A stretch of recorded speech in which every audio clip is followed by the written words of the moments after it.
Hey Linewalkers, this is Jamie from IToldYouIWasSick.com, and this is another video in the Autistic video series, Why Autistic People Do That. And I'm going to apologize in advance for the color of this video because I have been doing everything I can to mess around with filters and settings, and I just can't seem to get it right, so my face is much brighter than I want it to be, so I apologize if I'm blinding you. With that said, this one is Why Autistic People Do That, video number 9, Too Many Things. Now, this one is a bit of a trigger for me, and I'm going to read a lot of what I wrote before I get to actually talking about this topic. So, as I had said in previous videos, this whole video series started because I asked on a forum for autistic people, name something obvious to neurotypicals that when you discovered it absolutely shocked you. One of the things is actually something that I put in. It's that I can't see things if there are too many things. So let me read it and explain. This was a nightmare when I was a kid. Somebody would ask me some generic question like, go get me the scissors. And then they would gesture in the generalized direction of where the scissors were, which told me nothing. I didn't understand. So this would send me into a complete panicky tailspin. Why? Well, for one, I never noticed the scissors.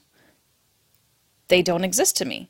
Even if I've used them before, if I'm not using them now and I have no need for them, they cease to exist. Second, I have no clue where said item is usually kept, and generalized arm motions do not help. So go get that over there is way too vague. I need much more specifics.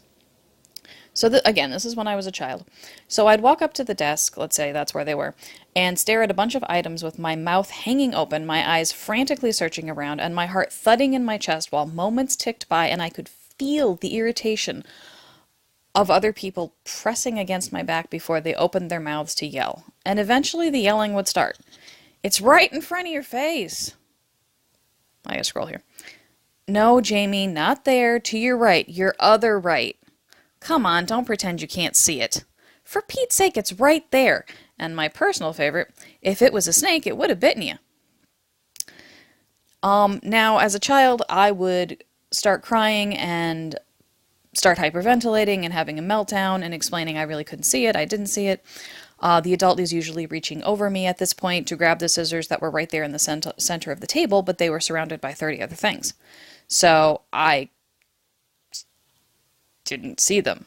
My eyes may have seen them, but they didn't translate what they were to my brain. So this is how my brain works. Pardon me. If there is too much visual information, I can't take it all in. A table with 30 things on it is going to overwhelm me, especially if I want to find something specific. All I see is a glob of things. If I look at it long enough, I'll start to pick out what's what, but I can truly be staring at something and not see it. So if you want me to find something, tell me you want the blue-handled scissors to the right of the printer on the small table in the office by the ivy plant. Then I might actually have a shot of finding them for you. I need specifics. The more detail, the better. So this one is actually hard to explain because I haven't completely figured out why my brain does this or what this means. But from what I understand, from what I've read, autistic people have a tendency to, see things, like if they see a big picture of things with a lot of things, they tend to pick out like the details instead of seeing the big picture. It is very hard to explain. I wish I could explain this better. But what happens to me is it's one of the things that frustrates me while I'm shopping too. I could be at the grocery store trying to find something and I'm looking up and down the aisles and there's just so much choice in front of me that I invariably have to ask someone to help me. And they're like, oh, it's down there. And I'm like, no, you don't understand. I need you to walk with me. And I need you to point out the object, point out what I need.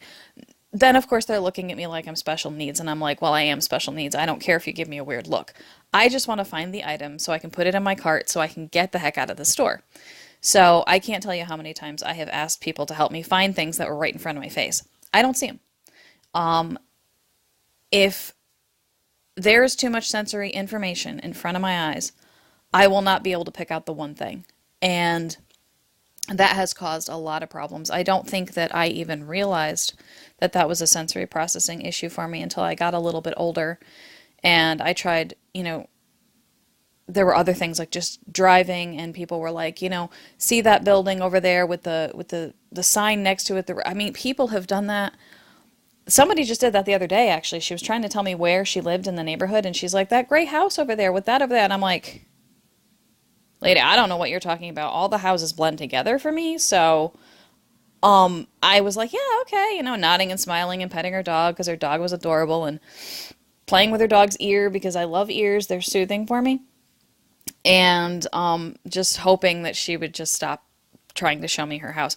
Because one of the things that really bothers me is, and I think that this is a common thing with autistic communication versus neurotypical communication, where for whatever reason the autistic person is not grasping what you're saying or not seeing what you're seeing, and instead of like finding another way to explain it, you tend to explain it louder.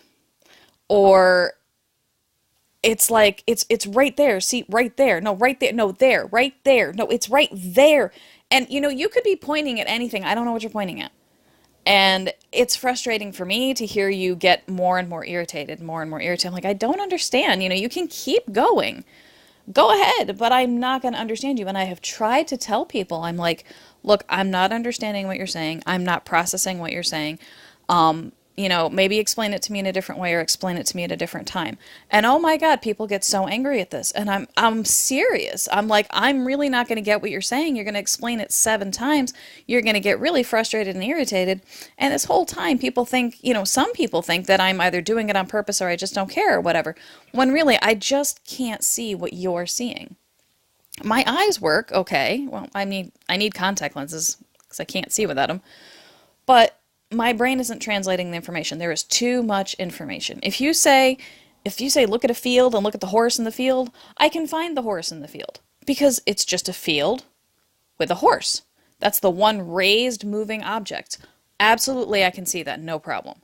But if there's like a bunch of cars everywhere and you're like, hey, check out that red Corvette, I'll be like, the red Subaru? I have no idea what you're talking about. I don't know cars for one thing. And I just can't pick out specific information from a crowd of things. So if anybody else is like that or you can identify with that, please leave a comment in the comment section below, and I will also link all of the videos that I've done thus far in the series in the description if you are on YouTube and also if you are on Facebook. So this video is coming to the 8-minute mark, so I'm going to stop here, and I'm going to thank you very much for watching, sharing, commenting, and liking, and I will see you in the next video.